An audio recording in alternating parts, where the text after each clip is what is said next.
Mladi kljub prepovedi prodaje alkohola mladoletnim osebam razmeroma preprosto pridejo do njega. To potrjujejo vaši odgovori na našem Snapchatu in raziskave nevladnih organizacij. Mogoče najamajo enega starejšega od 18 in potem preprodajajo. Do 17. leta starosti je skoraj 90% mladih v Sloveniji že popilo vsaj kozarec alkoholne pijače.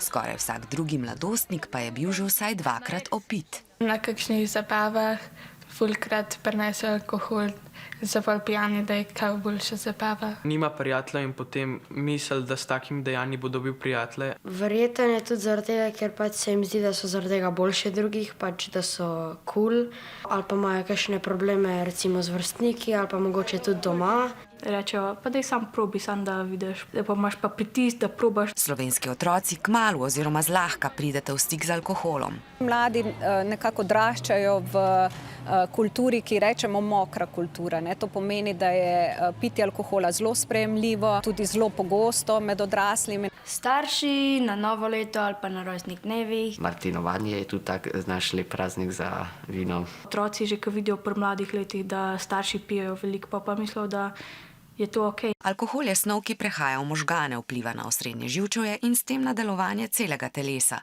Upočasni oziroma uspava delovanje nekaterih možganskih središč, kar vpliva na naše mišljenje, spomin, zbranost in sposobnost reševanja problemov.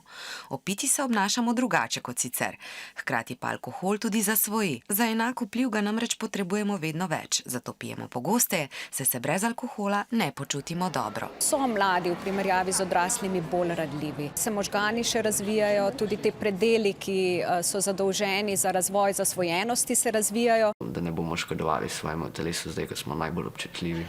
Ker ti uniči možganske celice. Mladi se zavedajo tudi, da alkohol kljub navideznemu kratkotrajnemu izboljšanju razpoloženja daljnosežno slabo vpliva na človekovo duševno zdravje.